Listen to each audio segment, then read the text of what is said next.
résultat d'un sondage OpinionWay de 2013 pour identifier les profils types des collègues qui énervent au bureau. Ce sont les hypocrites qui remportent la palme d'or. Alors, comment les démasquer pour mieux se protéger? C'est ce qu'on va voir avec vous, Sabrina Philippe, psychologue. D'abord, hypocrite, qu'est-ce que c'est qu'un hypocrite? Oui, alors c'est un petit peu, en psychologie c'est un peu un fourre-tout, donc il va falloir vraiment déterminer ce que c'est exactement et vous allez comprendre que nous sommes tous un peu hypocrites en réalité, forcément. Alors l'hypocrisie, qu'est-ce que c'est finalement? C'est le fait de mettre en scène des paroles, des actions qui sont destinées à tromper sur nos sentiments véritables, sur nos intentions. Voilà. Donc c'est une façon de tromper son monde, tout simplement, et souvent pour se faire voir sous un meilleur jour, pour avoir finalement voilà, une belle image. C'est la définition même de l'hypocrite qui veut redorer son blason, qui veut avoir une belle image et qui veut surtout pas se fourvoyer en prenant position. Oui, mais c'est aussi mieux vivre dans la société, ça aide à mieux vivre dans la société. Exactement. Moi, quand je dis à Julie, je vous adore, mais vous êtes parfaite, vous bafouillez jamais, vous vous trompez jamais, et vous dites toujours l'heure de façon impeccable. Voilà. Mais là, ça se voit. Non, mais c'est tout à fait ça. Alors c'est vrai que voilà, dans les synonymes on a focus, c'est un bon synonyme, merci. C'est la bonne définition. Voilà, c'est la bonne définition, le fourbe, l'imposteur, voilà. Donc c'est, alors il faut comprendre quand même que ce mot, il vient du grec hypocrites, qui voulait dire acteur de théâtre. Donc un hypocrite, c'est quelqu'un qui joue un jeu qui n'est pas le sien, qui joue un rôle qui n'est pas le sien. Et en ce sens, finalement, c'est une caractéristique sociale. C'est-à-dire que nous sommes tous un peu hypocrites pour pouvoir vivre en société. Si on disait en permanence tout ce que l'on pense sans jouer ce jeu social, ça serait, voilà, ça se terminerait en carnage, en réalité. Donc on a tous besoin d'être un petit peu hypocrite, on le sait très bien, et notamment justement dans les relations de travail. On sait très bien que quand vous avez votre chef qui arrive, en général, vous allez plutôt lui sourire et faire des bonnes grâces, plutôt que de lui rentrer dedans directement. Vous savez très bien que ça peut vous coûter votre poste. Ben ça, c'est valable pour tout le monde, et on l'apprend très jeune. On l'apprend, en réalité, les enfants commencent à l'apprendre, évidemment, dès 6 ans. Ben oui, quand ils sortent de maternelle, quand ils arrivent au CP, on leur apprend justement, c'est la socialisation, donc ils se socialisent en maternelle, et vers 6 ans, l'arrivée au CP, et c'est pour ça que on est gentil avec la maîtresse, on fait des sourires, on amène des petits cadeaux, des petits bouquets de marguerites. C'est aussi parce qu'on aime bien sa maîtresse, non? Alors c'est aussi parce qu'on aime bien sa maîtresse, mais aussi on comprend quelque chose, c'est qu'on comprend évidemment qu'il faut se montrer sous son meilleur jour vis-à-vis de ceux qui prennent les décisions. Ah oui. Et c'est un apprentissage social, on en a tous besoin, hein. Évidemment, on n'est pas tous des kamikazes. Pour vivre en société, on a besoin d'être tous un peu hypocrites. Maintenant, évidemment, vous avez des personnes qui fondamentalement le sont à outrance, et ça peut être très dérangeant. Alors ce que vous voulez tous savoir, c'est comment on les reconnaît. Oui. Alors je vais vous le dire. La première chose, c'est évidemment les yeux. Regardez quelqu'un dans les yeux. Souvent, les personnes qui ne pensent pas vraiment ce qu'elles disent vont avoir tendance à détourner le regard. Moi, je regarde droit.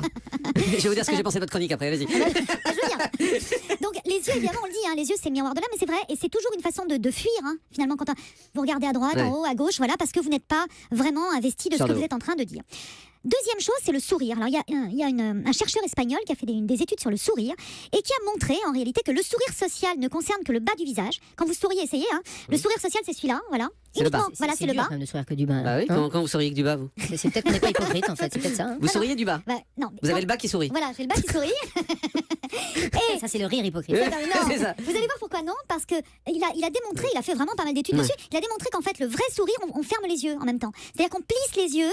Vous avez une fermeture des paupières qui se fait en même temps que le bas du visage. Ouais. Si. Ah ouais. Ah, non, si. et on le croit, ce mec-là qui a fait cette étude? Mais je pense, hein, parce qu'il s'est donné du mal quand même, le Ouais, pauvre. bah très bien. Bon. Une autre chose aussi qui est très importante, comment votre interlocuteur parle-t-il des autres? Parce que la façon dont vous l'entendez parler des autres, c'est la façon dont il parlera de vous lorsque vous n'êtes pas là. Et oui.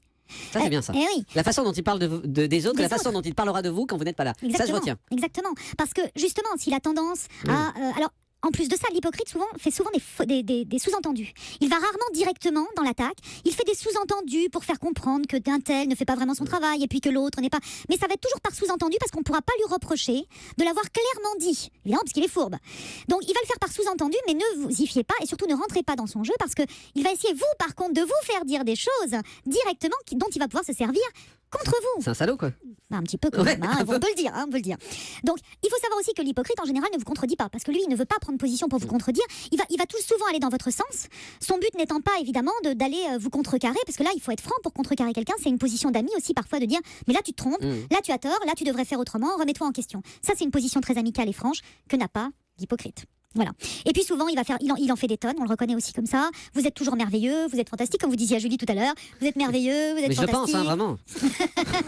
Regardez son regard fuyant. Vous voyez, et il sourit que du bas du Ouais, visage. c'est ça. Docteur Pérez. Voilà, c'est horrible tous ces gens-là, mais il y en a combien? Dans quelle Bah, tout proportion le de la monde. population? Tout le monde On est tous hypocrite. des grands Mais bien hypocrites sûr. comme ça. Non, mais ça correspond à des typologies particulières, non? Qui correspondent à. Oui, souvent qui vont quand même avec de la manipulation, donc ça représente certainement, j'ai pas de chiffres exacts parce que je pense pas qu'il y ait d'études qui aient été faites sur ce sujet, mais voilà, ça représente un petit pourcentage de la population. Julie. Et la différence entre l'hypocrisie et la bonne éducation, parce qu'on veut être bien élevé, on est poli oui. avec les gens. La politesse, c'est une sorte d'hypocrisie. Alors. Oui, quelque part, c'est un jeu social, la politesse. Mais attention, parce que l'hypocrite, lui, il va s'arranger pour placer des sous-entendus sur les autres, pour finalement dire des mauvaises choses sur vos collègues, sur vos amis. Oui, l'hypocrite dit du mal. En fait, il se contente pas d'être poli et de dire du bien. Voilà. Il dit du mal. Il va en dire sur vous C'est quand vous ça. n'êtes pas là. Il va en dire C'est sur ça, vous la quand vous n'êtes pas là.